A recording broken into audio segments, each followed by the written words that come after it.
বিসমিল্লাহির রহমানির রহিম। আসসালামু আলাইকুম। হ্যালো গাইস, কিচেন হাউসে স্বাগতম। করি আপনারা ভালো আছেন। আল্লাহর রহমতে আমিও ভালো আছি। আমি আপনাদের সাথে শেয়ার করব চিকেন ভর্তার রেসিপি। এখানে আমি চিকেন নিয়েছি 10 পিসের মতো।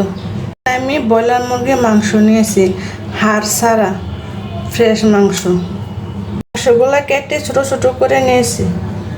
ভর্তা করার জন্য আমি 4টা পেঁয়াজ নিয়েছি, 10টা শুকনো মরিচ নিয়েছি, একটা ছোট রসুন নিয়েছি আর 5টা কাঁচামরিচ নিয়েছি। ভর্তা করার জন্য হাফ চামচ রসুন বাটা দিয়েছি, হাফ চামচ আদা বাটা, হলুদের গুঁড়া, হাফ চামচ মরিচের গুঁড়া,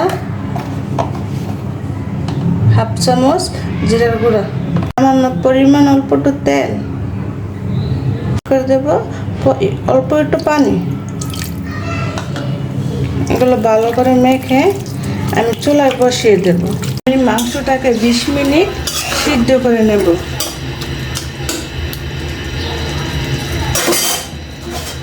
এখন আমি ঢেকে দেব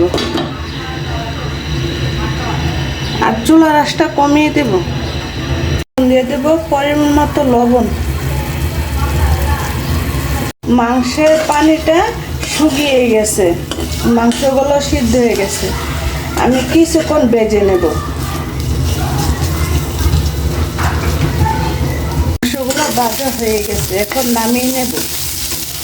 আমি মরিচগুলো ভেজে নেব। পরিমাণ মতো তেল দিয়ে দিলাম।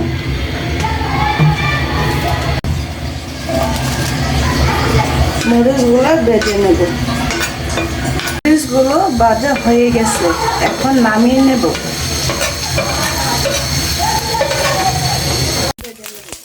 গুলোকে আমি লাল লাল করে ভেজে নিয়েছি, এখন নামিয়ে নেব। দিলাম পেঁয়াজ কুচিকে আমি ভালো করে ভেজে নেব।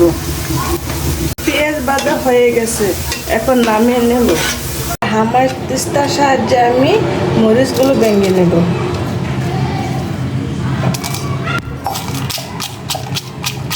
মরিচগুলো ভাঙা হয়ে গেছে, এখন নামিয়ে নেব। তাহলে এটা হাত দিয়ে মেখে নিতে পারবেন। দিয়ে দিলাম মাংসগুলো ভালো করে ভেঙে নেব। আমি পরিমাণ মতো লবণ দিয়ে দিলাম।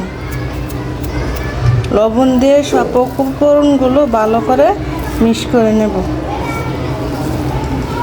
দেব কাঁচা পেঁয়াজ, ধনিয়া পাতা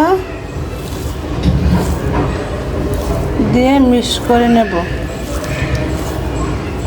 তার সাথে দিয়ে দেব স্বাদ বাড়ানোর জন্য সরষের তেল।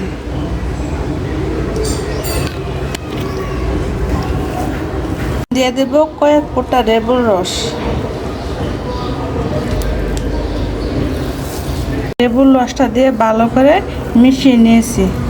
এখন আমার ভর্তা বানানো কমপ্লিট।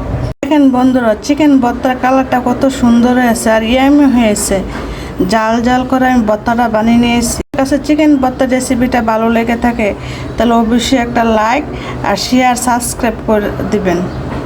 আল্লাহ হাফেজ।